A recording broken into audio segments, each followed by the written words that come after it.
So our adult desire to do that quickly needs to be put aside. Get comfortable guessing. All right? That's how you understand what's going on. What that means in practice is when the student arrives in our classroom for the first day, they might be a bit lost. But after the first week, their understanding of what's going on rises to an easy 80%. Normally, if they're setting aside the adult tendency, what's this word mean? What's that word mean? Oh, I heard this yesterday. Put it all behind you. Step out and let the rain wash over you. Don't worry about each drop. All right? Let that happen. All you do is sit there and get as much guessing going as you can. Guess about this, guess about that. What happens if you make the wrong guess? It's all right. Further experiences will sort those guesses out for you. You don't have to worry about it. And what we found is those who guess best wind up with the best language in the end, the highest levels of fluency. One other objection some people have from time to time is, as an adult learning through the ALG method, I'm not a child anymore. Just quite frankly, I'm not 1 year old. So with that in mind, how do we respond to that? I think it's true that we're not, and that's the problem. If you were, we wouldn't be having this discussion in the first place. We wouldn't be learning how to do it the child's way, would we? The fact is that adults have a lot of experiences, and it's a natural now tendency to say, what does this word mean and what does that sound mean?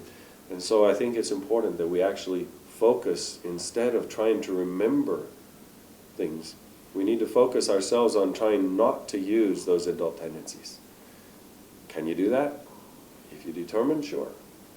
It's a lot easier to adjust the way you're accustomed to listening than it is to try to remember 20 new words every day for the quiz that's bound to happen. I mean, let's face it, you learn 20 new words every day. By Friday, you've forgotten what the words on Monday were. And there's a limit. No matter how good you are at that, there's a limit to how far your ability to remember and recall can take you. What we know, though, of the brain is there's no limit on what experiences we can collect. Collect more, you gain more. And in language, that couldn't be more true. What are the skills that our teachers use to enable the student to understand? Initially, these were developed almost by accident and all through on-the-job training. In the early days in 1984 and 85, many sleepless nights trying to decide what new experience can we provide for the students. The progress from level 1 all the way through to level 10 varies. But if we group our levels in a way that makes sense for the student, we can group them like this. We have 3 to 4, level 1, level 2, 3, 4, and 5 through 10. In fact, we can go 5 through 6 and 7 through 10 if necessary. But by this time, by level 5, we're going off into writing classes and other sorts of classes that vary. By level 5, students are speaking, or almost ready to speak.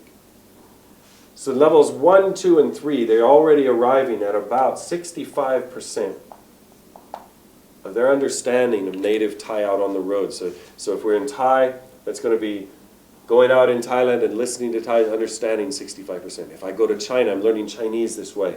I'm understanding about 65% of the words that I'm hearing around me. It's not bad. It takes a year. The second year is developing other things like the reading and writing, and then developing the speaking ability and actual intercommunication. What skills do the teachers use? Remember that we start out with a lot of looking, naturally listening, but we don't know what we're hearing. So our best way to access information is through the things babies use. Look, touch, feel. Feeling emotion is something that our course gives much better than any other language course I'm aware of. In real life, our whole lives are developed around feeling and emotion. In our program, it's exactly the same. And we'll have students come out crying as well as laughing from time to time, teachers as well. When we think about level 1, what does it consist of? Simple daily activities, simple games, different things that engage the interest of both students and teachers together. Any kind of activity that's easy to see and understand, those are the kinds of things we focus on. What guides the language? The activity, the experience. Do teachers go in with a set of certain words that the student needs to know? Absolutely not. The teacher goes into the classroom with an activity that a person without any hearing ability at all could look at and follow. All right? It might be an experience like, what did you do this morning? And showing, oh, first thing I woke up, and then I got my toothbrush and I brushed my teeth. Or I got my comb and I combed my hair. Right? Without any hearing ability, a person could see and follow and grasp what's going on. That's what we want in level 1. By level 2, understanding has come up a bit, nearly to 20%. So when a student reaches into level 2, their ability to hear has come up a bit. 2 out of 10 words in normal Thai conversation. They're ready to speak? No. But let's face it, in real life, a baby is born into a household of maybe all adults. At least a household where everyone else in the house is older than he or she. Now, how important are levels? In real life, maybe not at all. It's interesting that you can watch a young child and a grandmother sit and be engaged in one another all day long without either of them being bored. How is that possible? It's possible because of the connection. And what we do in our ALG program is try to form as strong a connection as possible between the teacher and the student.